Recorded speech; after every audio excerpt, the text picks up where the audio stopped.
الحمد للہ رب العالمین والصلاة والسلام علی محمد الامین فاعوذ باللہ من الشیطان الرجیم بسم اللہ الرحمن الرحیم۔ خواتین و حضرات، ہم سورہ مومنون کی آیت 17 سے درس کی ابتدا کر رہے ہیں۔ میں نے عرض کیا تھا کہ قرآن مجید اپنے عام طریقے کے مطابق جب کسی چیز کی طرف توجہ دلاتا ہے تو پھر تنبیہ اور زجر کا اسلوب بھی ہوتا ہے، لیکن صورتوں کے زمانہ نزول کے لحاظ سے کسی جگہ مفصل اور کسی جگہ مجمل استدلال کیا جاتا ہے۔ یہ بھی عرض کیا تھا کہ قرآن مجید اس طرح کی کتاب ہے کہ وہ اپنے سے پہلی کتابوں کی طرح صرف دین کے محتویات یا اس کے کانٹینٹ کو بیان نہیں کرتا، بلکہ دین کی دعوت پیش کرتا ہے اور اس کے لیے اپنے مخاطبین کو انذار کرتا ہے۔ چنانچہ وہ جس طریقے سے ہدایت کی کتاب ہے اسی طرح دعوت کی کتاب بھی ہے، اور پھر جن مقدمات پر اس کی دعوت قائم ہے ان کے لیے استدلال بھی خود ہی کرتا ہے۔ قرآن مجید نے اس طریقے سے تینوں چیزیں اپنے اندر جمع کر لی ہیں، یعنی دین کی ہدایت جو اللہ تعالیٰ کی طرف سے ملی ہے وہ بھی پوری کی پوری بیان کر دی جائے، اس کے لیے دعوت و انذار کی ضرورت بھی پوری کی جائے، اور تمام مقدمات کے لیے ضروری استدلال بھی فراہم کر دیا جائے۔ تو یہاں اب استدلال شروع ہے۔ اس سے پچھلے پیرے میں بھی انسان کی خلقت کی طرف توجہ دلائی تھی اور یہ بتایا تھا کہ اگر انسان اپنے اوپر ہی غور کرے تو اس کے وجود میں اللہ تعالیٰ کی تخلیق کس طرح نمودار ہوتی ہے اس کو بچشم سر دیکھ سکتا ہے۔ ان حقائق کی طرف توجہ دلانے کے بعد ارشاد فرمایا تھا کہ اگر کوئی چشم بصیرت سے ان چیزوں کو دیکھے گا تو اس کا رواں رواں پکار اٹھے گا کہ فتبارک اللہ احسن الخالقین، سو بڑا ہی بابرکت ہے اللہ بہترین پیدا کرنے والا۔ تو خلقت یا پیدائش کو موضوع بنایا تھا، اور اسی پر پھر اپنے اگلے مقدمے کی بنیاد رکھ دی تھی کہ ثم انکم بعد ذلک لمیتون، پھر یہ بھی حقیقت ہے کہ اس کے بعد تم کو لازماً مرنا ہے۔ ثم انکم یوم القیامت تبعثون، پھر یہ کہ قیامت کے دن تم لازماً اٹھائے بھی جاؤ گے۔ تو اس طرح گویا خلقت کی طرف متوجہ کیا، خلقت کے پیچھے جس خالق کا ہاتھ کار فرما ہے اس کی معرفت پیدا کی، اور اس کے ساتھ ہی انسان کو ایک دوسری بڑی حقیقت کی طرف بھی توجہ دلا دی کہ تم پیدا بھی ہوتے ہو اور اس طرح پیدا ہوتے ہو، ان مراحل سے گزر کر نشو و نما پاتے ہو، پھر استو افلاطون بن جاتے ہو، لیکن کیا ہمیشہ کے لیے؟ ایک دن پھر دنیا سے رخصت بھی ہو جاتے ہو۔ کل نفس ذائقۃ الموت۔ جب یہ سب حقیقت ہے تو پھر اس میں تردد کیوں کہ وہی خالق جس نے تم کو بنایا، ان سب مراحل سے گزارا، وہ ایک دن تمہیں دوبارہ اٹھا کھڑا کرے گا۔ اس میں تردد کی کیا بات ہے؟ یہاں تک خلقت سے استدلال تھا، یعنی انسان کی خلقت، وہ نفس انسانی جس طریقے سے اپنا قالب تیار کرتا ہے اس کو اللہ تعالیٰ نے بنائے استدلال بنایا۔ اب ذرا کائنات کی طرف توجہ دلائی اور فرمایا کہ وَلَقَدْ خَلَقْنَا فَوْقَكُمْ سَبْعَ طَرَائِقَ، اور یہی نہیں، ہم نے تمہارے اوپر تہ بتہ 7 آسمان بنائے ہیں. یعنی بنائے استدلال تو انسان کی خلقت کو بنایا، اور پھر جب انسان کی خلقت سے یہ بات واضح ہو گئی کہ یہ خلقت خالق کے بغیر نہیں ہو سکتی، تو اب خالق نے کیا صرف انسانی کو بنایا ہے؟ بے شمار اور مخلوقات ہیں جن کو ہم شمار نہیں کر سکتے، اور اسی میں پھر یہ کائنات، یہ جو ہمارا گھر ہے جس میں ہم رہ رہے ہیں، اب اس کی جانب توجہ دلائی. اور یہی نہیں، ہم نے تمہارے اوپر تہ بتہ 7 آسمان بنائے ہیں. میں نے اس کی وضاحت میں لکھا ہے، اصل میں 7 طرائق کے الفاظ آئے ہیں. طرائق طریقہ کی جمع ہے. یہ طبقے کے معنی میں بھی آتا ہے، یعنی ایک اس کا عربی زبان میں یہ مفہوم بھی ہوتا ہے. قرآن نے یہاں صفت بول کر موصوف مراد لیا ہے، چنانچہ اس کا مفہوم وہی ہے جو دوسری جگہ 7 سماوات طباقہ کے الفاظ سے ادا فرمایا ہے. ایک دوسری جگہ یہی بات ان الفاظ میں ادا ہوئی ہے، گویا تہ برتہ. تو 7 طرائق کے وہی معنی ہیں جو 7 سماوات طباقہ کے ہیں، اسی کو ایک دوسرے اسلوب سے ادا کر دیا ہے. اور یہی نہیں، ہم نے تمہارے اوپر تہ برتہ 7 آسمان بنائے ہیں. وَمَا كُنَّا عَنِ الْخَلْقِ غَافِلِينَ، اور ہم اپنی مخلوقات سے غافل نہیں ہوئے. اللہ تعالیٰ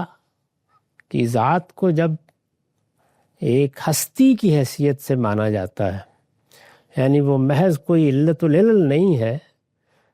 کوئی غیر متحرک محرک نہیں ہے، بلکہ ایک حی و قیوم ہستی ہے. وہ اس کائنات کا خالق ہے، اور یہ خلق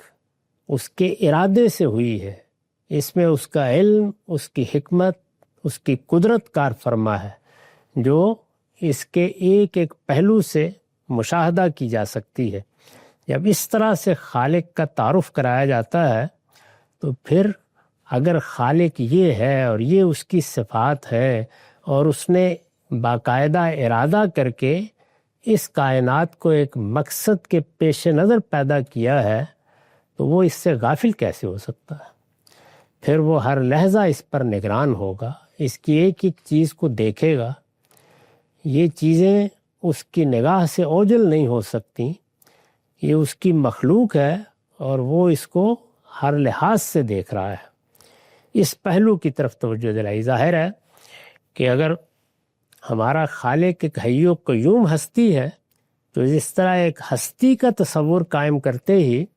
ہم اس کی طرف لپکتے ہیں، اس سے مناجات کرتے ہیں، اس سے دعائیں کرتے ہیں، اس سے ایک زندہ تعلق محسوس کرتے ہیں، اس سے ملاقات کی خواہش اپنے دل میں پاتے ہیں. ایک زندہ ہستی کے بارے میں، حی و قیوم ہستی کے بارے میں یہ جذبات پیدا ہو سکتے ہیں. وہ فلسفیوں کی کسی ورلڈ اسپرٹ کے بارے میں پیدا نہیں ہو سکتے، وہ کائنات کی کسی کلیت کے بارے میں پیدا نہیں ہو سکتے، وہ کسی غیر متحرک محرک کے معاملے میں پیدا نہیں ہو سکتے. بالکل اسی طریقے سے جب ایک ہستی کی حیثیت سے ہم ذات باری پر ایمان لاتے ہیں یا اس کو مانتے ہیں،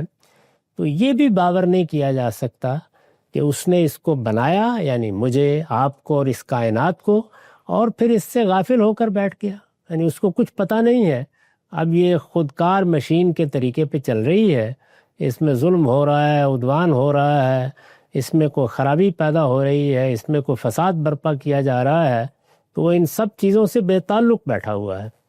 تو بار بار توجہ دلائی ہے کہ پیدا کرنے کا عمل بھی ارادے سے ہوا ہے،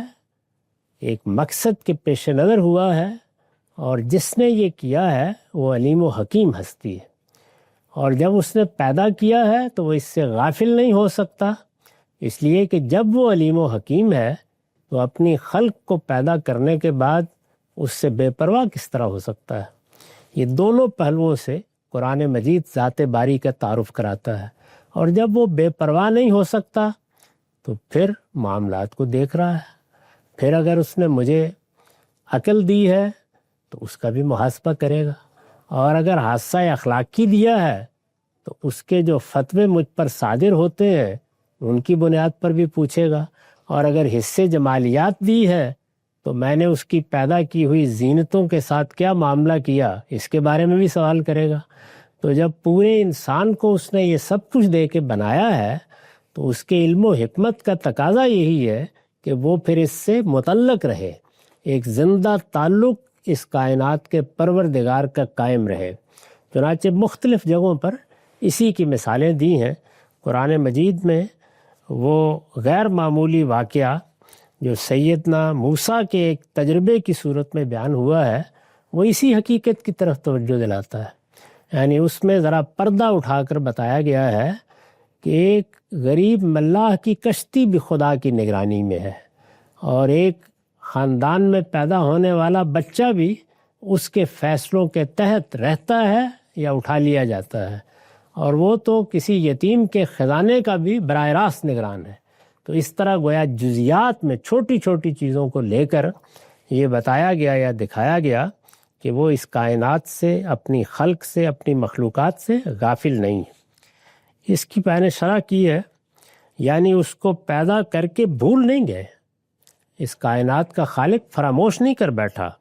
بلکہ برابر اس کی پرورش اور نگہداشت کا اہتمام کر رہے ہیں۔ یعنی میں نے یہ نہیں کیا کہ میں نے پیدا کر دیا اور پھر اس کو ایک قانون کے حوالے کر دیا، جیسے کہ اس کائنات کی خودکار صورت کو دیکھ کر فلسفی بھی، بعض حکماء بھی اور اسی طرح سائنسدان بھی اس غلط فہمی میں پڑ جاتے ہیں، اس لیے کہ خدا کا ہاتھ سامنے نظر نہیں آتا، وہ پیچھے کام کر رہا ہے۔ تو ایک پیغمبر کو دکھایا گیا کہ وہ ہاتھ کیسے پیچھے کام کر رہا ہے، معاملات پیچھے کس طرح ہو رہے ہیں، سامنے کس طرح ہو رہے ہیں، اور اس میں کمال اعجاز یہ ہے کہ پیچھے بھی ہو رہے ہیں اور سامنے بھی ہو رہے ہیں، لیکن جس پہلو سے بھی دیکھیے، یہ چونکہ ابتلاء کے اصول پر اسکیم بنائی گئی ہے، اس لیے وہ کسی جگہ مجروح نہیں ہوتی۔ یعنی جو کچھ سامنے ہو رہا ہے وہ ایسے ہی لگتا ہے جیسے اندھے بہرے قوانین کے تحت ہوتا چلا جا رہا ہے، جیسے اس میں کوئی حکمت اس طرح سے کار فرما نہیں ہے۔ اور پھر جب پردہ اٹھا کے بتایا جاتا ہے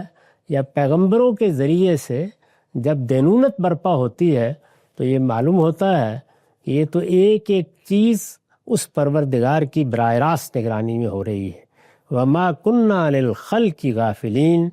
اور ہم اپنی مخلوقات سے غافل نہیں ہوئے۔ وَأَنزَلْنَا مِنَ السَّمَاءِ مَاءً بِقَدَرٍ فَأَسْكَنَّاهُ فِي الْأَرْضِ، اور ہم نے آسمان سے ایک اندازے کے ساتھ پانی برسایا۔ یہ جو پانی برستا ہے اب ہم جانتے ہیں اور بہت دقت نظر کے ساتھ کائنات کا بھی بڑی حد تک مطالعہ کر کے جانتے ہیں کہ یہ زندگی لاتا ہے۔ یہی ہے، جب یہ آ جاتا ہے تو وہ اجزاء، وہ عناصر جو زندگی کا امکان لیے ہوئے مٹی میں موجود ہیں، ان سے زندگی پھوٹ نکلتی ہے۔ تو یہ فرمایا کہ وہ پانی ہم نے برسایا، یہ اس پانی کا ذکر ہے جس کو اللہ تعالیٰ سمندروں سے اٹھا کر فضا میں لے جاتے اور پھر بارش کی صورت میں برسا دیتے ہیں۔ یعنی وہی پانی ہے، اس کے غیر معمولی ذخیرے ہیں، وہ سمندروں کی صورت میں موجود ہیں۔ ان کے مقابل میں ہماری زمین کی خشکی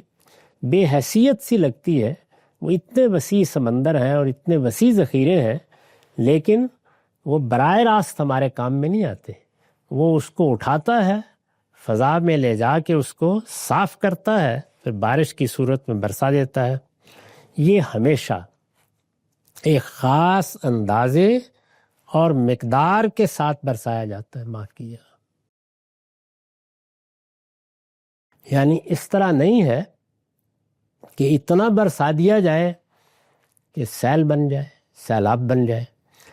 ہم کبھی کبھی یہ نظارہ کرتے ہیں، یعنی وہ بتاتا ہے، یہ جو یہاں فرمایا نا کہ ہم اس کو عام حالات میں ایک قاعدے اور اندازے میں رکھے رہتے ہیں، اتنا ہی برستا ہے جتنی ضرورت ہوتی ہے، لیکن کبھی کبھی اس کو بے مہار چھوڑ دیا جاتا ہے تاکہ معلوم ہو کہ اگر باغ اس پروردگار کے ہاتھ میں نہ رہے اور یہ قوانین کی پابندی نہ کرے تو کیا قیامت برپا ہو سکتی ہے۔ یعنی وہی پانی ہوتا ہے وہ ابل پڑتا ہے، اور جس کو سورہ نوح میں اس طرح بیان کیا ہے کہ گویا ایک چشمہ ابل پڑتا ہے، ایسے لگتا ہے کہ جیسے کوئی چیز ہے جو پھٹ پڑی ہے، اور ہر جگہ سے معلوم ہوتا ہے کہ پانی کا ایک سیل ہے جو بہتا ہوا چلا آ رہا ہے، اور کبھی کبھی وہ اس کو روک لیتا ہے، اور اس طرح روک لیتا ہے کہ پھر لوگوں کے پاس سوائے آسمان کی طرف دیکھنے اور ہاتھ اٹھانے کے کوئی چارہ باقی نہیں رہتا۔ تو یہ گویا مختلف وقتوں میں روک کر اور کبھی بے مہار کر کے بتایا جاتا ہے کہ اس پر توجہ کرو، یہ عام حالات میں اگر اندازے کے لحاظ سے نہ رہے تو نتیجہ کیا نکلے گا۔ یہ ہمیشہ ایک خاص اندازے اور مقدار کے ساتھ برسایا جاتا ہے، الا یہ کہ خود اس کا برسانے والا ہی اس کو لوگوں کے لیے تنبیہ و تحدید یا عذاب بنا کر اس کے دہانے کسی وقت کھول دے۔ یعنی وہی تنبیہ کے لیے، تحدید کے لیے، توجہ دلانے کے لیے، ہم جیسے غافلوں کو بیدار کرنے کے لیے یہ دونوں معاملات کرتا ہے۔ کبھی امساک، یعنی ایسے لگتا ہے کہ جیسے بادلوں کی باغ پکڑ لی گئی ہے، اب وہ آتے ہیں چلے جاتے ہیں، برساتے نہیں ہیں، اور کبھی ایسا ہوتا ہے کہ ان پر کوئی بند ہی باقی نہیں رہا، اور یہی لگتا ہے کہ جیسے آسمان سے سمندر زمین پر ٹوٹ پڑا ہے۔ تو اسی کو بیان کیا اور یہ فرمایا کہ وہ ہم نے اس طرح، اور جب اس طرح اس کو ہم برساتے ہیں تو پھر کیا کیا، پھر اس کو زمین میں ٹھہرا دیا، یعنی پھر اس کو ہم ذخیرہ کرتے ہیں۔ ایسا نہیں ہوتا کہ آیا برسا اور بہہ گیا، اس کے ذخیرہ کرنے کا اہتمام بھی ہم نے اسی زمین میں کیا ہے۔ یعنی وہ ذخیرہ میٹھے پانی کی صورت میں تمہاری ضرورتوں کے لیے ہوتا ہے، تمہاری فصلوں کے لیے ہوتا ہے، خود تمہارے لیے ہوتا ہے، اور جو کچھ پھر اس کے باوجود زیادہ ہے اس کو انہی ذخیروں میں لے جاتے ہیں جہاں سے پھر اس کو دوبارہ اٹھا دیتے ہیں، اس لیے کہ وہ ذخیرہ ہو کر تمام مخلوقات کے کام آتا رہے۔ ایسا نہیں ہے کہ جو بروقت کچھ اپنے ہاں دو چار برتن بھر لے انہی کے کام آئے، اس کے ذخیرہ کرنے کا اہتمام تمام مخلوقات کے لیے اسی خالق نے کر رکھا ہے۔ یہ خدا ہی کی عنایت ہے، ورنہ اس کی ایک بوند بھی زمین پر نہ ٹک سکتی۔ زمین کو تو ہم جانتے ہی ہیں، یعنی وہ جس خلا میں گردش گناہ ہے، اگر وہ ٹھہرانے کا بندوبست نہ کرے تو سب بہہ جائے، کوئی چیز بھی باقی نہ رہے، تو وہ اس کو ٹھہرا دیتا ہے۔ پھر اس کو زمین میں ٹھہرا دیا، وَإِنَّا عَلَىٰ ذَهَابٍ بِهِ لَقَادِرُونَ، اور ہم اگر چاہتے تو اس کو واپس بھی لے جا سکتے تھے۔ یعنی کیا تمہارا خیال ہے کہ یہ جو قانون ہیں جن کے مطابق یہ معاملات ہو رہے ہیں، یہ ایسے ہیں کہ ان میں کوئی تغیر و تبدل نہیں ہو سکتا؟ یہ تو ہم عام حالات میں بھی گاہے گاہے کر کے دکھا دیتے ہیں۔ وہ زمین جس پر تم اتنے اطمینان سے بیٹھے ہوتے ہو کہ ادنا تردد بھی تمہیں نہیں ہوتا، ذرا ہلا دی جاتی ہے تو معلوم ہوتا ہے کہ تم اور تمہاری عمارتیں اور تمہارے خدم و حشم اور تمہارا جاہ و جلال سب ڈر رہا ہے۔ تو اس وجہ سے یہ بتا رہی ہے، اور اس میں جو کچھ تم دیکھ رہے ہو وہ تنبیہ کر رہا ہے کہ ہم جب چاہیں اس کو واپس لے جا سکتے ہیں۔ وَإِنَّا عَلَىٰ ذَهَابٍ بِهِ لَقَادِرُونَ فَأَنشَأْنَا لَكُمْ بِهِ جَنَّاتٍ مِّن نَخِيلٍ وَأَعْنَابٍ لَكُمْ فِيهَا فَوَاكِهُ كَثِيرَةٌ وَمِنْهَا تَأْكُلُونَ۔ پھر اسی سے، یعنی اسی پانی سے، وہ جو ہم نے برسا دیا، پھر اسی سے ہم نے تمہارے لیے کھجوروں اور انگوروں کے باغ لگائے ہیں۔ اس میں ظاہر ہے کہ مخاطبین کی رعایت ملحوظ ہوتی ہے۔ اولین مخاطبین ہی اس کے مستحق ہیں کہ ان کے لحاظ سے بات کی جائے۔ قرآن مجید سے متعلق یہ بات توجہ دلانے کی ہے کہ وہ اپنے اسلوب، اپنے بیان، اپنی مثالوں اور اپنے حکم کے لحاظ سے جیسے کہ وہ اس کو دے رہا ہوتا ہے، آفاقی نہیں ہے، وہ اپنے ریشنل کے لحاظ سے آفاقی ہے۔ یعنی وہ جو بات بیان کر رہا ہوتا ہے وہ بات جس چیز پر مبنی ہوتی ہے، اس میں جو اصول کار فرما ہوتا ہے، اس میں جو حقیقت کار فرما ہوتی ہے، وہ آفاقی ہے۔ تو اس وجہ سے جن لوگوں نے اس کے اسلوب کو آفاقی بنانے کی صحیح کی، یا اسی طرح سے قرآن مجید جن چیزوں کی مثال دیتا ہے یا جن کی طرف توجہ دلاتا ہے، انہوں نے اس حکمت کو نہیں سمجھا کہ اس کے اولین مخاطبین کے لیے وہ ایک زندہ، وہ ایک پرتاثیر کتاب اسی صورت میں بنے گا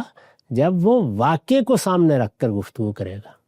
یعنی اگر خلا میں بیٹھ کر کوئی گفتگو کی جائے تو اولین مخاطبین ہی کے سر سے گزر جائے گی۔ تو اس وجہ سے ایک زندہ کلام جس ماحول میں آتا ہے، جن لوگوں کو مخاطب کرتا ہے، انہی کی رعایت ملحوظ رکھے گا۔ تاہم اس میں جو ریشنل کار فرما ہوتا ہے، جو علت کار فرما ہوتی ہے، وہ بات جس پر آگے کی ساری چیزیں مبنی ہیں، وہ اصل میں آفاقی حقائق ہے۔ اور قرآن مجید نے اس چیز کو خود بڑی خوبی کے ساتھ واضح کیا ہے۔ یعنی جہاں جہاں کوئی احکام دیے ہیں یا کوئی اہم بات اس طرح کی ہے جس کے بارے میں یہ بحث پیدا ہو سکتی تھی، تو وہاں ان علل کو بیان کیا ہے، یہ بتایا ہے کہ یہ فیصلہ ہم نے کیا ہے، یہ حکم ہم نے دیا ہے، یہ بیان ہماری طرف سے آیا ہے، یہ اس چیز پر مبنی ہے۔ تو وہ جو عقلی بنیاد ہے، وہ جو منطقی بنیاد ہے، وہ جو ریشنل ہے، وہ اصل میں اس کو آفاقی بھی بناتا ہے اور قیامت تک کے لیے ایک زندہ کتاب کی حیثیت سے پیش بھی کرتا ہے، اور اس کی ریلیونس کو، اس کے تعلق کو بھی قائم رکھتا ہے۔ تو یہ فرمایا کہ پھر اس کے بعد ہم نے تمہارے لیے کھجوروں اور انگوروں کے باغ اگائے ہیں۔ عربوں کے ہاں ایک اچھے باغ کا یہی تصور تھا، یعنی اس میں انگوروں کی بیلیں بھی چڑھی ہوں اور اس میں ہر طرف کھجور کے درخت بھی اسی طریقے سے لگے ہوں۔ تو ان کے ہاں جو ایک غیر معمولی باغ ہو سکتا ہے، اسی کو لیا ہے۔ ان میں تمہارے لیے بہت سے میوے ہیں، لکم فیہا فواکہ کثیرہ ومنہا تاکلون، جن سے تم لذت اندوز ہوتے ہو اور انہی سے اپنی غذا کا سامان بھی کرتے ہو۔ یہ قرآن مجید نے گویا جو فائدے انسان کو حاصل ہوتے ہیں، چیزیں جس طرح اس کی ذات سے متعلق ہوتی ہیں، یعنی وہ صرف اپنے جمالیاتی پہلو سے نظر نوازی کا سامان نہیں ہے، بلکہ اس سے لذت بھی ملتی ہے، وہ غذا بھی بنتی ہیں، اور اس طرح گونا گوں فوائد کے ساتھ انسان کے پورے وجود کا احاطہ کر لیتی ہیں۔ لکم فیہا فواکہ کثیرۃ ومنہا تاکلون، اور ان میں تمہارے لیے بہت سے میوے ہیں جن سے تم لذت اندوز ہوتے ہو۔ یہ جو لذت اندوز ہوتے ہو، یہ ومنہا تاکلون کے مقابل میں ہے، اور قرآن نے اپنے اسلوب کے مطابق اسے لفظوں میں بیان نہیں کیا، لیکن وہ گویا لفظوں سے نکلا پڑ رہا ہے۔ اسی چیز کو اہل علم اس طرح بیان کرتے ہیں کہ قرآن مجید ہو یا کوئی اعلیٰ کلام، اس میں جو چیز منطوق ہوتی ہے، لفظوں میں بیان ہو جاتی ہے، اس کے ساتھ بہت سے لسانی مضمرات بھی ہوتے ہیں اور بہت سے عقلی مضمرات بھی ہوتے ہیں۔ یعنی زبان جن چیزوں پر دلالت کرتی ہے ان کو حذف کر دیا جاتا ہے۔ اس کو اگر سمجھنا ہو تو سب سے اچھی مثالیں اس کی میراث کی آیتوں میں ہے، یعنی وہاں کس طرح سے لسانی مضمرات کو سامنے رکھ کر اللہ تعالیٰ نے مقابل کے جملے حذف کیے ہیں تاکہ ان کو انسان خود دیکھے۔ اسی طرح عقلی مضمرات ہیں، ہم جو گفتگو بھی کرتے ہیں اس میں جو چیزیں عقلاً ہمارے مخاطب کے لیے بدیہی ہوتی ہیں، عام سمجھنے کی ہوتی ہیں، ذرا تدبر کے ساتھ سمجھ لیتا ہے، ان کو لفظوں میں بیان نہیں کرتے، وہ اس پر چھوڑ دیتے ہیں۔ چنانچہ میں نے توجہ دلائی ہے کہ آیت میں یہ الفاظ تقابل کے اسلوب پر حذف کر دیے گئے، لذت اندوز بھی ہوتے ہو اور انہی سے اپنی غذا کا سامان بھی کرتے ہو۔ پھر فرمایا کہ وَشَجَرَةً تَخْرُجُ مِن طُورِ سِینَاءَ تَنبُتُ بِالدُّهْنِ وَصِبْغٍ لِّلْآكِلِينَ، اسی طرح وہ درخت بھی اگایا ہے جو طور سینا سے نکلتا ہے، وہ روغن لیے ہوئے اگتا ہے اور روغن کی صورت میں کھانے والوں کے لیے ایک اچھا سالن بھی۔ یہ جو زیتون کا درخت ہے، طور سینا جس کی پیداوار کا خاص علاقہ ہے، تو قرآن مجید کے مخاطبین میں مشرکین عرب ہیں، پہلے ان کی رعایت ملحوظ رکھی، پھر اہل کتاب ہیں، تو اہل کتاب کا معاملہ یہ تھا کہ ان کے ہاں گویا یروشلم ایسے ہی تھا جیسے ہمارے بر صغیر کے شعراء کے لیے ایران کے پرندے اور درخت اور یہ چیزیں ہوتی ہیں، یعنی وہ ان کے گویا ادب کا حصہ تھا۔ جن لوگوں نے بھی عربی ادب پڑھا ہے وہ جانتے ہیں کہ وہ اگرچہ ان چیزوں کو براہ راست نہیں دیکھتے تھے یا سب لوگ نہیں دیکھتے تھے لیکن ان سے واقف تھے، تو اس کو بھی لے لیا اور پھر خاص اس پیداوار کی طرف توجہ دلائی جس کے لیے یہ طور سینا کا علاقہ اور فلسطین کا علاقہ اور یروشلم کا علاقہ بہت شہرت رکھتا رہا ہے۔ تو ارشاد فرمایا وَشَجَرَةً تَخْرُجُ مِن طُورِ سِینَاءَ تَنبُتُ بِالدُّهْنِ کہ دیکھو یہ بھی کیا درخت ہے، یہی درخت ہے کہ جو روغن لیے ہوئے اگتا ہے، اور پھر وہ روغن تمہارے لیے ایک اچھا سالن بھی بن جاتا ہے۔ اس کی میں نے وضاحت میں لکھا ہے، اصل میں لفظ صبغ آیا ہے، اس کی تنکیر اس کی خوبی پر دلالت کر رہی ہے، یعنی لفظ تو صبغی ہے لیکن اس میں اچھا سالن، عمدہ سالن، یہ چیز بھی آپ سے آپ بیان ہو رہی ہے، یعنی صبغن طیب للآکلین، گویا پوری بات یہ ہے۔ اہل عرب میں یہ روغن بہت مقبول تھا اور وہ مکھن کی طرح اسے ایک لذیذ اور مقوی سالن کے طور پر بھی استعمال کرتے تھے، یعنی یہ گویا ان کی معاشرت کا حصہ تھا۔ یہ اگرچہ طور سینا میں یا فلسطین کے علاقے میں زیادہ اگتا تھا لیکن ان کے ہاں بھی بڑی ہی محبوب اور مرغوب چیز کے طور پر استعمال کیا جاتا تھا۔ اہل کتاب کے بارے میں معلوم ہے کہ ان کے ہاں اس کو ایک قسم کے مذہبی تقدس کا درجہ بھی حاصل تھا، تو دونوں پہلوؤں کو سامنے رکھ کر یعنی اہل عرب کے ہاں اس کی مقبولیت اور اہل کتاب کے ہاں اس کی یہ خاص حیثیت، یہ توجہ دلائی ہے۔ یہ وہی بات ہے جس کے بارے میں میں نے عرض کیا کہ قرآن مجید اپنے اولین مخاطبین کو سامنے رکھ کر مثال دے گا،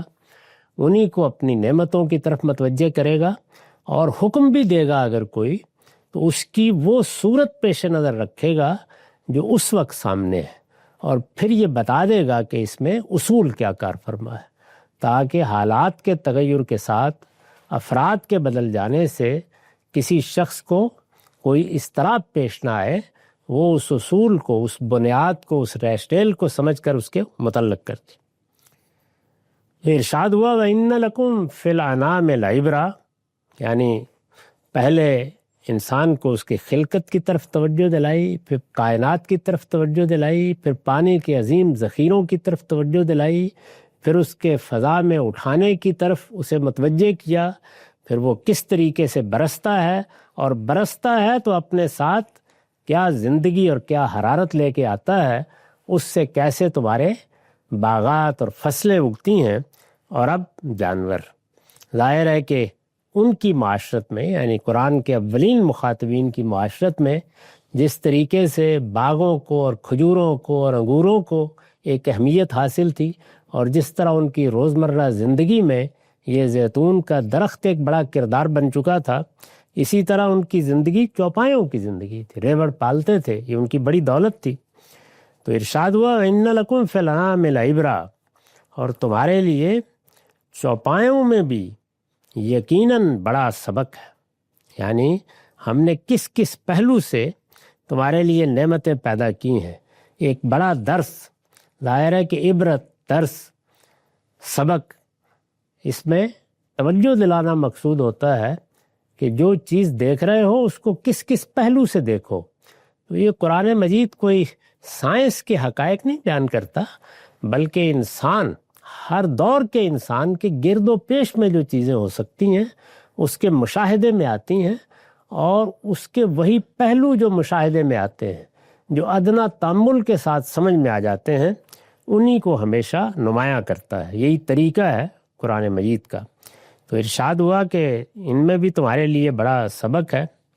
اس میں عبرہ کا لفظ آیا ہے تو میں نے توجہ دلائی ہے کہ اس کی تنکیر تفخیم شان کے لیے ہے، یعنی بڑا سبق، غیر معمولی سبق ہے، یہ بڑی عبرت اپنے اندر لیے ہوئے ہے۔ یہ عبرہ کا لفظ ہماری زبان میں یعنی اردو میں ذرا محدود ہو گیا ہے، عربی زبان میں یہ بڑے وسیع معنی میں آتا ہے، سبق ہے، درس ہے، ان میں بڑا سبق ہے۔ اس کے بعد پھر آگے یہ بتایا کہ ان جانوروں سے پھر ہم کیا کچھ کرتے ہیں، یعنی کیا نعمتیں پیدا کرتے ہیں، ان میں ہم نے کیا اعجاز رکھے ہیں، ان میں ہم نے تمہارے لیے کیا کیا عنایتیں فرمائی ہیں۔ ہمارا وقت ختم ہو گیا،